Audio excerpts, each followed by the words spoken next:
Hi. இன்றைக்கி நிறைய patients வந்து ப்ரெக்னன்சி அப்போ 3ஆவது மாதம் 4ஆவது மாதம் அந்த டைம்லலாம் வந்துட்டு பல்லு வலிக்குதுன்னு சொல்லிட்டு வராங்க. பல்லு வலிக்குதுன்னா அந்த நேரத்துக்கு நம்ம வெறும் பேராசிட்டமால் தான் கொடுக்க முடியும். இங்கேருந்து நான் டென்டிஸ்ட் என்ன சொல்லுவாங்க, கைனகாலஜிஸ்ட்டை போய் பாருங்கன்னுவாங்க. டென்டிஸ்ட்டை வந்து டென்டிஸ்ட்டை போய் பாருங்கள், அவங்க ட்ரீட்மெண்ட் கொடுப்பாங்கன்னுவாங்க. டென்டிஸ்ட் என்ன ட்ரீட்மெண்ட் கொடுக்குறது? பல்லு வலி இருக்கிறவங்களுக்கு மருத்துவ ஊசி கொடுக்கணும். மருத்துவ ஊசி எடுத்து திரும்ப உள்ளார க்ளீன்லாம் பண்ணி அடைச்சி உங்களுக்கு என்ன காம்ப்ளிகேஷன் ஆகிடுச்சுன்னா உடனே எங்கள் பக்கம் திரும்பிடுவீங்க. அதனால் மெஜாரிட்டி ஆஃப் டென்டிஸ்ட் 99.9% டென்டிஸ்ட் யாருமே உங்களுக்கு ட்ரீட்மெண்ட்டே கொடுக்க மாட்டாங்க. ஆன்டிபயோட்டிக்ஸும் கொடுக்க மாட்டாங்க. ஏன்னா உங்களுக்கு அசிஸ்டல் வயிற்றில் இருக்க குழந்தைக்கு என்ன காம்ப்ளிகேஷன் வந்துருமோன்னு நினச்சிட்டு ஆன்டிபயோட்டிக்ஸும் டென்டிஸ்ட் கொடுக்க போகிறதில்ல.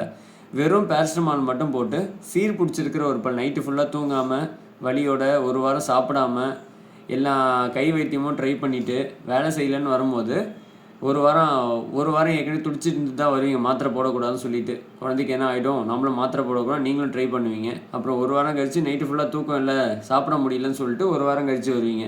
அன்றைக்கி நாங்கள் வெறும் பேராசிட்டமாலை கொடுத்துட்டு எதுவும் பண்ண முடியாதுமா, இப்போதைக்கு ப்ரெக்னன்சி எப்போ மெஜாரிட்டி ட்ரீட்மெண்ட் எதுவும் கொடுக்க முடியாது, மருத்துவமனைலாம் கொடுக்கறதுக்கு கொஞ்சம் ரிஸ்க்கு, அதனால வேணான்னு சொல்லிவிட்டு உங்களை அனுப்பி விட்ருவோம்.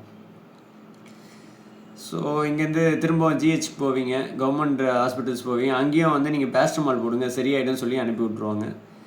ஆன்டிபயோட்டிக்ஸ் போடாமல், ஸ்டாண்டர்ட் ஆன்டிபயோட்டிக்ஸ் போடாமல், ஸ்டாண்டர்ட் பெயின் கில்லர்ஸ் எடுத்துக்காமல், இந்த மாதிரி பஸ் இருக்கிற பெயின் ட்ரீட்மெண்ட் எடுக்காமையும் சரியாக போகிறதே கிடையாது.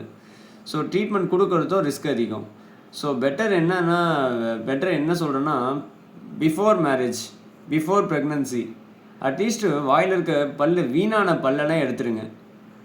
வாயில் ரொம்ப பின்னாடி பல், ஒரு சில முன்னாடி பல் மட்டும் நல்லா இருக்குது, பின்னாடி பல் ரொம்ப ஓல்டேஜனாக இருக்குது. அதெல்லாம் ப்ராப்பராக க்ளீன் பண்ணிவிட்டு, பல்லில் இருக்கிற அழுக்கெல்லாம் க்ளீன் பண்ணிவிட்டு, இருக்கிற முடிஞ்சால் சொத்த பல்லை அடைச்சிருங்க. ஒரு சில பல்லை அடைக்க முடியும், ரூட் கேனால் பண்ண முடியும். அதுக்கெல்லாம் ரூட் கேனால் பண்ணிவிட்டு எடுக்க வேண்டிய பல்லை தயவு செஞ்சு எடுத்துருங்க. ப்ரெக்னன்சி அப்போ நீங்கள் வழியில் துடிச்சின்னா இருந்தால் 2 வாரம் 3 வாரம் வழியிலே துடிச்சிட்டு இருப்பீங்க. எந்த டென்டிஸ்ட் கிட்டே போனாலும் ட்ரீட்மெண்ட்டே கொடுக்க மாட்டாங்க.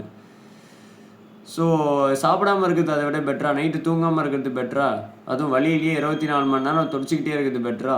ஸோ பெட்டர் பிஃபோர் ப்ரெக்னன்சி தயவு செஞ்சு வாயில் இருக்கிற ஓல்டேஜனுக்கு ட்ரீட்மெண்ட் எடுத்துங்க. வாயில் இருக்கிற சொத்த பல், சீர் பிடிச்சிருக்கிற பல், வீணான பல்லுக்கு ரூட் கேனால் பண்ண முடிஞ்சால் ரூட் கேனால் பண்ணிடுங்க. எடுக்க வேண்டிய பல்லை எடுத்துருங்க. எடுத்த பல் கட்டுறது கூட அப்புறம் பார்த்துக்கலாம். ஆனால் சீர் பிடிச்சிருக்கிற பல்லை தயவு செஞ்சு வாயில் வச்சுருக்காதீங்க. ஒன்றும் ஆசிட்டி இல்லைனா அந்த பல் எடுக்கிற ட்ரீட்மெண்ட் எதனால் ஒன்றும் பண்ணி தான் ஆகணும். இல்லைனா அந்த பெயின் வந்து உங்களால் அன்டாலரபிளாக, அவங்க ரொம்ப காம்ப்ளிகேஷன்ஸ் அதிகமாக தான் இருக்கும். சாப்பிட முடியாமல் மயக்கத்திலே தான் இருப்பீங்க. பேஷண்ட்ஸ் அது மாதிரி நிறைய பேர் வராங்க. இன்றைக்கி கூட ஒருத்தவங்க வந்திருந்தாங்க. தேங்க்யூ.